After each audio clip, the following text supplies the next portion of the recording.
Bonjour les fans, bonjour les passionnés, bonjour aux amoureux de l'élevage de l'agriculture. Bienvenue sur la chaîne Bidon. El Hadj Aziz Sena Agosso, ingénieur agronome, PDG du groupe Bidon Famille.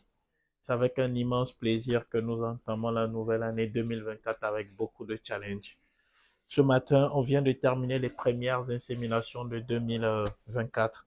C'est dire quoi? C'est dire qu'il n'y aura pas d'industrialisation possible de la filière cunicole si on n'a pas la maîtrise de ces technologies.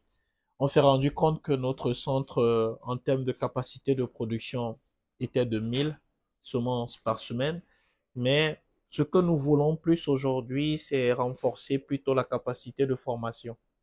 Donc là, on a acquis une nouvelle maison sur laquelle nous allons installer un plus grand centre avec une salle de formation pour toutes les demandes que nous avons eues de l'étranger. Donc ça, c'est le nouveau projet de 2024. Mais ça, on va le finaliser peut-être, Inch'Allah, dans le premier trimestre. Ouais, on a la logistique transport, on a tout ce qu'il faut pour pouvoir atteindre cela. Mais pourquoi l'insémination est importante? Parce que vous devez savoir, c'est-à-dire aujourd'hui, au niveau de la filière cunicole, 90% des éleveurs ont moins de 100 femelles. Ouais, donc pour pouvoir travailler à de grosses capacités, ça deviendrait problématique. Si un éleveur a plus de 500 femelles, plus de 300 femelles, la saillie devient un problème pour lui et il n'arrive pas à suivre. Vous voyez là, on fait moins d'une centaine de femelles en peine en moins d'une heure. Ouais, vous avez 30 secondes pour chaque femelle, donc ce qui vous permet vraiment de gagner en temps. Mais si on est là, c'est pour montrer en fait l'importance de cette filière. Moi, je pense que la cuniculture doit être revalorisée en Afrique. Je pense que la cuniculture est l'activité qui pourrait permettre à beaucoup de jeunes de sortir de leur précarité, de trouver de l'emploi, mais plus important, de pouvoir créer la richesse et même à beaucoup de femmes d'accéder à l'autonomisation financière. Pourquoi? Parce que c'est une activité qui vous permet de commencer petitement et de grandir très rapidement. Toute cette année 2023 a été une année de recherche. Nous avons travaillé plutôt sur les valeurs scientifiques.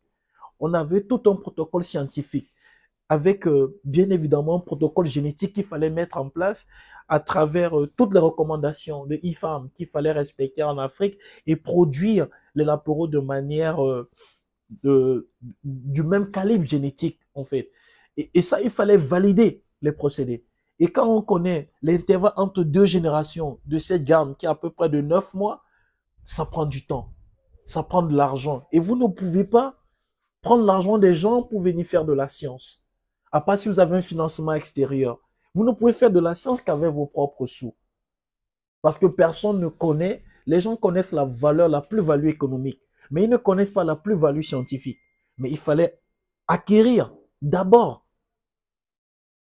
les résultats scientifiques pour maintenant les valider au niveau économique. Et c'est cet appui financier qui allait nous permettre maintenant d'éclore. C'est pour ça qu'on est fin prêt. Niveau génétique, c'est un acquis. Niveau matériel, c'est un acquis. Niveau aliment, c'est un acquis. Niveau technicité, c'est un acquis. Et puis, voyez, toute cette expérimentation-là, il fallait le mettre en un. Faire un business modèle, faire un essai et valider. Et nous l'avons validé. Mais ce qui est important, c'est, j'ai vu au Burkina, il y a un projet de sortir la population de la pauvreté grâce à l'élevage de lapins. J'ai vu il y a 2 jours un prospectus de l'ANPE, l'Agence nationale de la promotion de l'emploi du Bénin, qui a décidé d'insérer 10 000 jeunes au niveau de la cuniculture. Mais je crois que le projet le plus ambitieux que j'ai connu en 2023, c'est le projet burundais, du Burundi.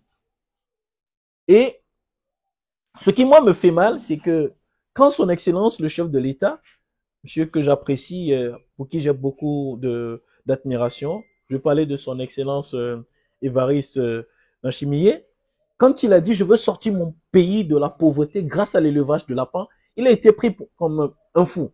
Les gens disent mais non, les opposants sont sortis, ils sont même allés à RFI pour raconter du n'importe quoi. Mais ce qui m'a réjoui, c'est que la plupart de ces gens qui parlaient n'étaient pas des professionnels. La plupart de ces gens qui parlaient et qui critiquaient n'avaient aucune base. Ils ont parlé en l'air sans donner un seul chiffre. Mais prenons maintenant un exemple terre à terre.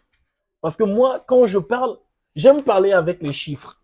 Et parce que c'est les chiffres, ce n'est pas nous, ça ne sera pas moi, parce que ça interpelle en fait la conscience de tout un chacun. Moi, je dis, moi, je suis pas un influenceur. Moi, je suis un éveilleur de conscience. Ça veut dire quoi? L'influenceur peut apporter quelque chose de négatif. Mais avant d'être un éveilleur de conscience, vous êtes déjà un influenceur. Mais sauf que vous parlez des choses qui apportent un plus à la société. Prenons le cas burundais. Quand j'ai vu déjà faire un pays 1, niveau environnemental, ils ont une température extraordinaire. Quand vous prenez les gars du Sénégal, par exemple, ils vous diront, la période où ils produisent mieux les lapins, c'est de novembre jusqu'à mars. Pourquoi? Parce qu'il fait frais. Mais vous avez des zones au Burundi où il fait constamment frais. Quand vous prenez la zone, par exemple, de Gitega, qui est la capitale politique, il fait constamment frais. Vous avez une très bonne température ambiante. De 13 à 25 degrés, 26 degrés. C'est nickel. C'est ce qu'on recherche. Donc, ça veut dire qu'on n'a pas de problème au Burundi. Déjà, c'est 9 mois de saison pluvieuse. Donc, il y a vraiment un gros avantage environnemental. C'est un pays où ils sont environ 14 millions d'habitants. D'accord? Et pour pouvoir estimer ça de manière assez simple et terre à terre, nous allons prendre les valeurs les plus basses possibles. Le chef de l'État a demandé à toutes les familles burundaises d'avoir des lapins chez eux. Moi, je vais encore aller plus bas. Je dis, je souhaite que chaque Burundais mange ne serait-ce que 2 lapins par an. Je n'ai pas dit par mois. J'ai dit 2 lapins par an. Effectif de la population, 14 millions. Ça fait combien? Ça fait 28 millions de lapins produits. Nous allons parler en termes de chiffres. 28 millions de lapins par an. Ça, c'est la demande nationale brute. D'accord? Pour pouvoir produire les 28 millions de lapins par an, il faut qu'on ait des reproducteurs. En sachant qu'on ramène une génétique performante. D'accord? Et on se dit que cette génétique est capable de donner 10 lapereaux. Ça veut dire quoi? De 28 millions, on fait diviser par 10. On trouve combien? On trouve 2 millions 800 reproducteurs. On a juste enlevé un zéro. D'accord? Ça fait 2 800 000 reproducteurs. Ici, on prend même kilo viande. Ici, ça fait reproducteur. Sur toute l'étendue du territoire national.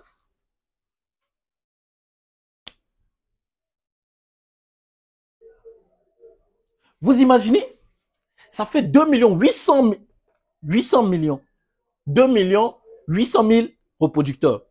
Et si on veut les comptabiliser en des fermes, on définit un standard de 100 femelles reproductrices. On va calculer le nombre de femelles, le nombre de fermes qu'on peut avoir. Donc, on a dit ferme de 100 femelles. Ici, on a 2 800 000. Si on enlève juste 2 zéros, ça fait quoi? Ça fait 280 000 fermes. Donc, ça veut dire que si on veut produire,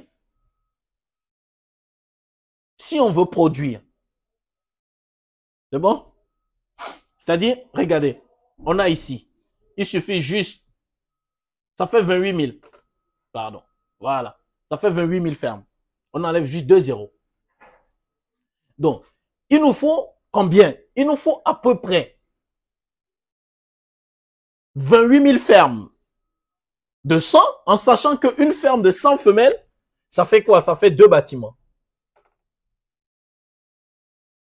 Ça fait un bâtiment maternité plus un bâtiment engraissement. Pour chaque bâtiment, si on se dit, on a au niveau de chaque ferme 5 emplois. 2 personnes à la maternité, 2 personnes à l'engraissement, plus le promoteur de la ferme, une personne, ça fait 5 emplois. D'accord? Ça fait 5 emplois qui sont créés au niveau de chaque ferme pour pouvoir répondre à la demande nationale brute. Et lorsque nous faisons maintenant, on veut compter le nombre d'emplois qui sont créés ici, on a quoi? On a 28 000 fois 5. Regardons le nombre d'emplois. On ne va pas forcer le destin. La tête est... Ça fait 140 000 emplois.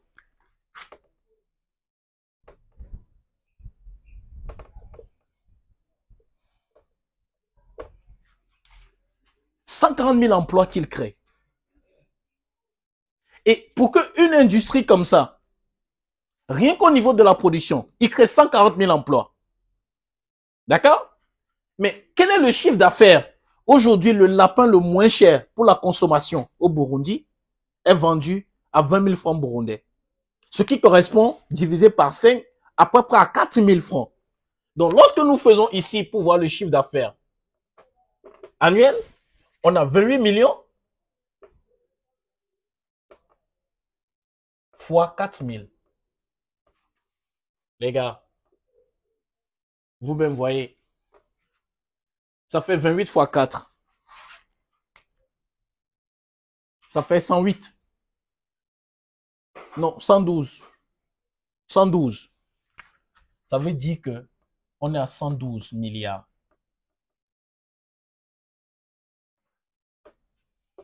De francs burundais. C'est-à-dire, non, de francs CFA. Ça fait 112 milliards de francs CFA. Voilà les devises qu'il va créer pour son pays. Voilà le nombre d'emplois que cela va générer. Et ce n'est pas tout. Parce que pour monter une filière comme ça, il y a des éléments importants. Vous avez déjà, il faut une agence. D'accord? Qui va être drainée par, bien évidemment, des centres de multiplication génétique.